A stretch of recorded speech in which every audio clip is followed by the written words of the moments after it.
সকাল সকাল উঠে এই ছোট্ট ডগিটার ছবি তোমাদের সাথে ভিডিওটা শেয়ার করলাম। তার সাথে দেখো সিঁড়ির তলাটায় কেমন আলু রাখা আছে, সেটাও তোমাদেরকে দেখাচ্ছি। আমাদের এই বাড়ির যে উঠোনটা, আমাদের বাড়ির যে রান্নাঘরটা, সেটাও দেখাচ্ছি। এখানে রান্না হচ্ছে, রান্না বসানোও আছে, সেটাও দেখাচ্ছি। এখানে ওই যে কড়াই তেল রেখেছে রান্না করে, সেটাও শেয়ার করলাম ভিডিওটা।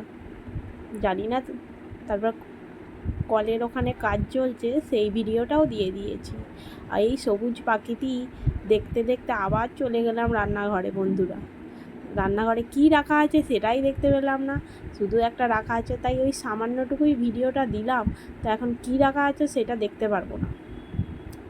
আবার চলে এলাম ঘরেতে, ঘরের উঠোনে চলে এলাম, ঘরের ওই সিঁড়ির ওই ভিতরটা, আবার আমাদের এই ঘরের ভিতরটা চলে গেলাম মাধববাড়ি প্রাথমিক বিদ্যালয়ে। ওখানে স্বাধীনতা দিবসের পতাকা উত্তোলন করতে। আমাদের এই দিনটা ভারতের সবথেকে বিশিষ্ট দিন।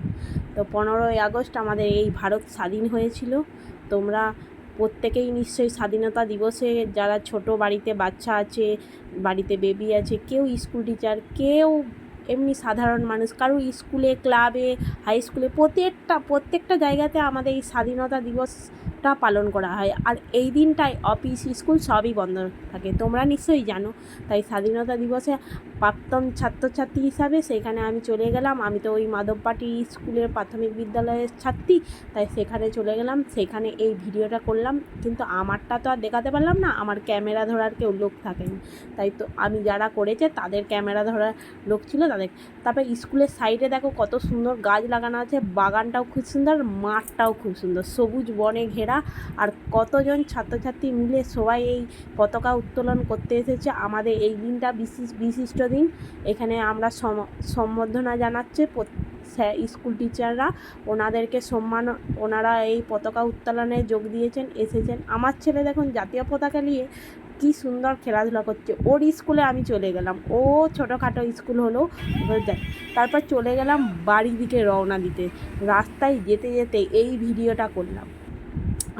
এই প্রাকৃতিটা না তোমাদের সাথে শেয়ার করলে আমার তো মনে খুঁতখুঁতানি লাগতোই। আর ট্রেন যাচ্ছে সেটাও আমি একটা শেয়ার করলাম।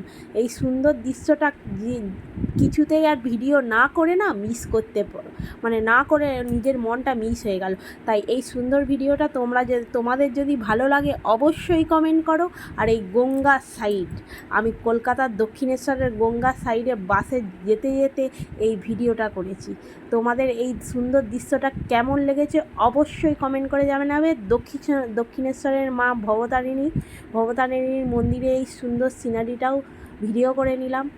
আমার তো খুব সুন্দর করে আমার মনে হচ্ছিল, প্রাণটা জুড়িয়ে গেল ওইখানটা দিকে। আবার গঙ্গা পার হলাম গঙ্গার দিকটা, গঙ্গাটা না ভিডিও করা। তারপর একটা স্কাই ওয়াক করে নিলাম, তারপর চলে গেলাম বাড়ির দিকে। টাটা বন্ধুরা, বাই বাই, আজকের মতো।